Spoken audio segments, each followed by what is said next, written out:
Okay, so in this video, what I want to do is spend just a little bit of time unpacking how to think about vectors. And the reason for this is that scalars and vectors are important quantities in physics, particularly as we're working with forces and momentum. So scalars, this is a physical quantity.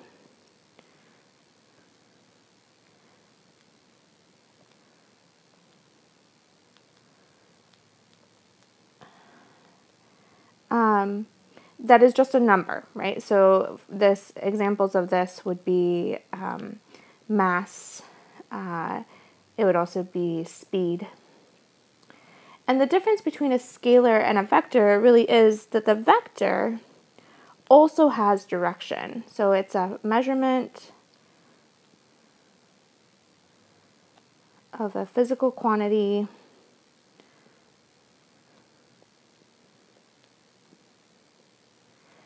including direction.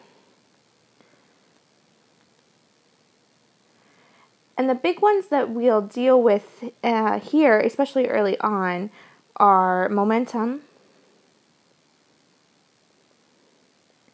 velocity, and force. All of these are scalar quantity or vector quantities, which means that they have both an amount and a direction, and that's a really important piece. So in thinking about how to describe vectors, we have a lot of different ways to describe vectors, to represent them. So in representing these vectors, so this is something, like I said, that has both an amount and a direction. So a vector, you're probably familiar with from your math classes.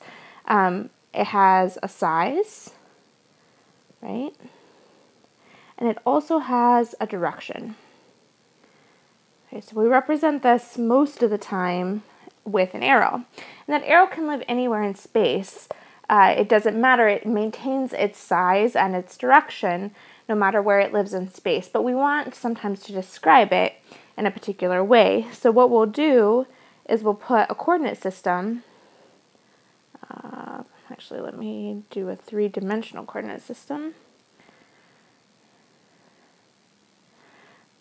So we'll put a coordinate system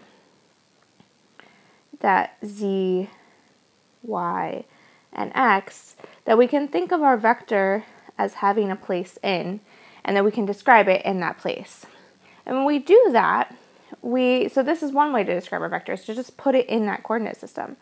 But another thing that we might want to do is come up with a mathematical representation of this vector. And so what we can do is we can write that vector, let's call this R vector, as having a particular size and direction, so we can write that in terms of its components, Rx, Ry, and Rz.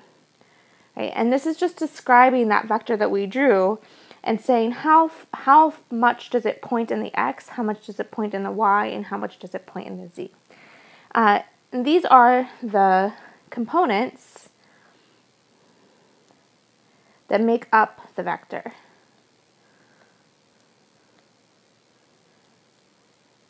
So if we were to ever ask you, for instance, for the x component of the vector, what we're really asking you to do is to define this piece of the quantity, right? To say what part of the vector points in the x direction. How much does it point and where does it point? Okay, so these are, this is how we would represent it. We might have one other way that we describe, so this is if we can actually count, let's say it's on a grid, and we can count how far does this point in the x direction or in the y direction or in the z direction. But what we might have instead is we might have something that we know about the vector, which is its angle. Right, so let's suppose instead what we know is that this vector r points in that direction, and we know some angle that is between the r vector and the y-axis or something like that. So in describing the components of the vector, then and this rx, ry, rz, what we start to do, let me get my x in there. What we can do is we can say, okay, looking at this vector, there is no piece of this vector that points in the x direction, right? So the x component of this vector is 0, right? How do we start to figure out, though, what direction, how much of the vector points in the y direction? So if we look at this, the question is, how much of this vector is pointing in the y direction? What is that length, right? We could ask a similar question about the z direction. What component, or how much of this vector is pointing in the z direction? Right, so this would be the rz, and this would be ry. To do this, one tool that we have in our toolbox, right, is trigonometry from whatever math class you took way back when. We can notice that this is actually a right triangle, right, which is no surprise because we've set up our coordinate system so that z and y are perpendicular to each other. So we get a right triangle there. And so we use our friends SOHCAHTOA, or however you learn to say it, right? Which you should remind yourself of what this means, but I'll just say it quickly here for you, that the sine is the opposite over the hypotenuse, the cosine is the opposite over the adjacent, the tangent is the opposite over the adjacent. So if we think about the ry here then, what we see is that in terms of the angle, this side of the triangle is adjacent to that vector, or to that angle.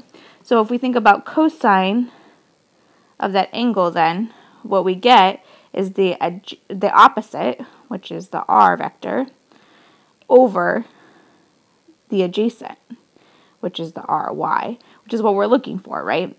So I'm running out of room here, so let me just write this to the side. So we get ry then is r cosine theta. All I did there was some algebra. So when I come back over here to my components of the vector, I can write for the ry that it's r cosine theta. And I could do the same thing with the z. I won't do it, the algebra here, but I would find that that's sine because it's the opposite of the angle. So I would get r sine theta. Right? And that's how I can describe the vector. Now I've been a little bit sloppy here in the sense that this should have direction attached to it, right? And so how do I make sure that I've got the correct direction? Well, the thing that I notice here is that in the y, and the y component of this vector is pointing along the same direction as the positive of the y. So really in this vector, there's a little plus sign in front of that I'm not writing. Similarly, in front of the z is pointing up here, right? This has an upward direction. So similarly, in front of the z, there's really a little plus sign there. So I'm acknowledging the direction as well as the magnitude of this vector. Now, if I wanted to only talk about the direction of the vector, then I have one more tool in my tool bag to just talk about the direction of the vector. And that is called a unit vector. A unit vector is a vector that has a length,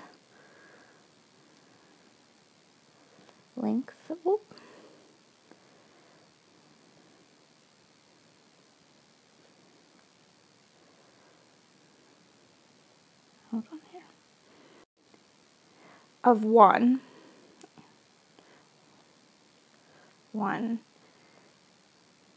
and it tells us what direction a vector points.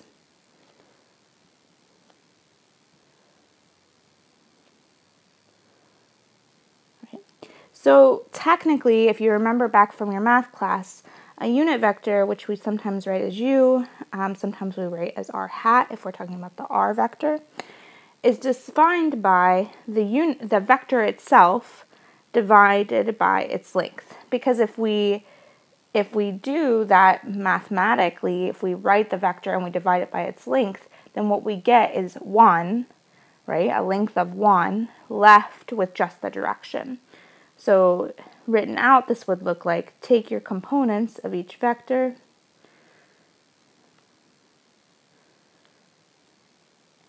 and divide it by the length of that vector.